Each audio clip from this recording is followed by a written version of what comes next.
Always remember. We are here at Rebel Scum, day 2 with Cyril Karn, Kyle Solar. How you doing, man? I'm great, man. Yeah, stoked to be here. How's the con been for you?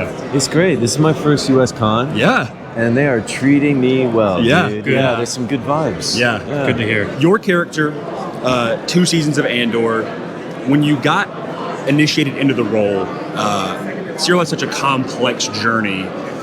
Speaking to Tony and everything, did you know jumping into season 1 what the vision was for season 2 and the trajectory he was heading, or were you kind of in the dark on that? No, we were kind of in the dark. I mean, we knew some kind of big things that would happen, but I remember before I even accepted the job, I asked Tony, I was like, look, man, I only have 3 episodes here, and I kind of need to know, like, is he a good guy? Is he a bad guy? I can't figure him out. And Tony just went, I don't know. Yeah. And, like, I realized, like, quite quickly that was a gift from Tony, because, like, Cyril does sit in this weird, like, knife edge of, like, he could go kind of either way. Yeah. And that's an amazing thing to play. And it's also, like, opened up Cyril's journey in a whole other way for me.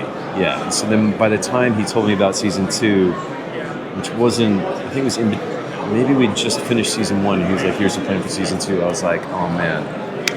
That's perfect. Yeah, that's perfect. Yeah. I mean, speaking to your character arc, not for the pun here, but it does end with a bang. And would love to know, just specifically, when you watch the show, you don't really think of Cyril as somebody who would be tactically as well versed as he was in that in those final moments, especially with a weapon. How was that filming that? That was insane. I mean, I was really cold. Yeah. It was like end of January, and if there was a behind the scenes of me and Diego, we're just like huddled next to a space heater. Oh my goodness. Just like drinking cups of tea. Yeah.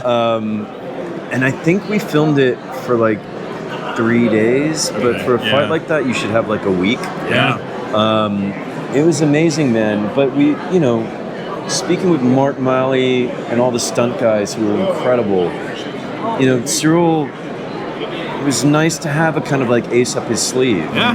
That, you know, he's this dude that actually would have had to do tactical fighting in order to work with Pre-Ops Morlano. Like, and the fact that the fight is actually super scrappy. Like, from Cyril's perspective, it's not really tactical. He's unleashing all of this like pain and anger. Yeah. And Mark was like, we just thought like we had this vision of him just being like a cat. Yeah. That like Diego can't shake off. Yeah.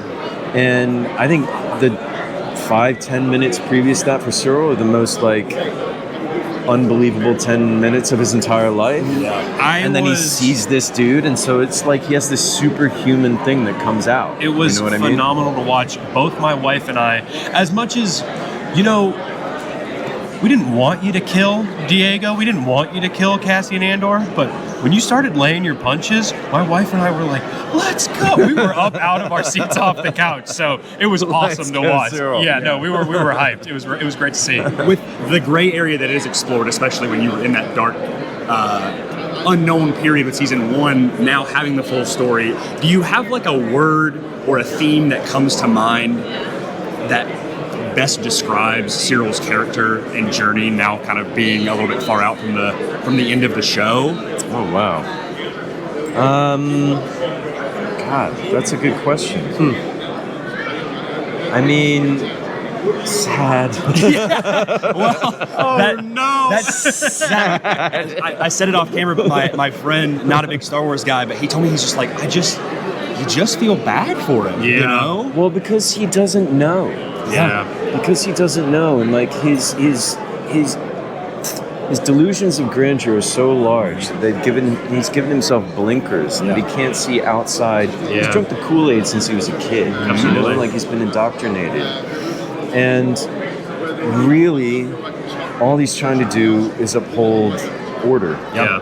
And his morals are quite sound when you really come down to it. He's just trying to catch bad guys and put them in jail. Yeah. Absolutely. But like, he's doing it for the wrong people at the wrong time, and he's not aware of what Empire's doing. So really, he's a patsy, and he's a pawn that's being used by them, and he's chewed up and spat out, and he's not even a footnote in the history books. You know, it's like even down to his turn on Dedra. You know, like they're a very specific and unique duo, but even down to the very end of like, this is not what I signed on for. You know, it's it's so complex, man. Yeah. Speaking to the complexity of the show, it is so profound, but because of how contained it is inside of the show, being in those 2 seasons, fun question for you. If your character could interact with anybody else in the Star Wars universe, you can pick literally anybody, who would you want Cyril to do a scene with? What would he be like around Jabba, you know? That's an awesome answer. I love that. Have him walk into Jabba's lair, like, what would that be like? That'd be awesome. Or like, I actually used to joke as like, you know, what if Cyril had stayed alive? Like, where would he go? Maybe he'd go to Endor and just hang out with the Ewoks. I don't know. I'd like to see him get natural. Him around those fun niche creatures would be the best sequel to Cyril's story. That's awesome. We don't want to hold you much longer. For all of these interviews that we do, our favorite question to ask any guest, and honestly just anybody in the Star Wars community, it's a short question, but sometimes it has a long answer.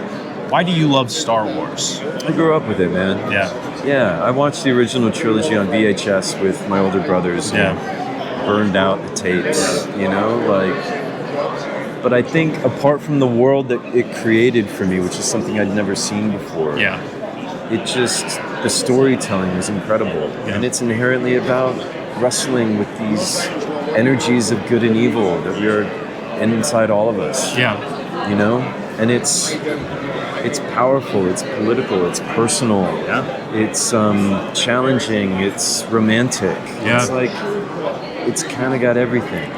You know? I don't think there's anything more perfect to describe that, especially in a modern age, other than Andor. You know, that good and evil. It really does have everything. So that is, we always like to say that there is not a wrong answer, but that is certainly the right answer. Okay, sick. And on behalf of both of us, thank you for your contributions to Star Wars. Thank you. I speak for me and countless others that it is some of my favorite Star Wars. And even then, Andor is just some of my favorite stuff ever, and your performance is absolutely, it carries that for me.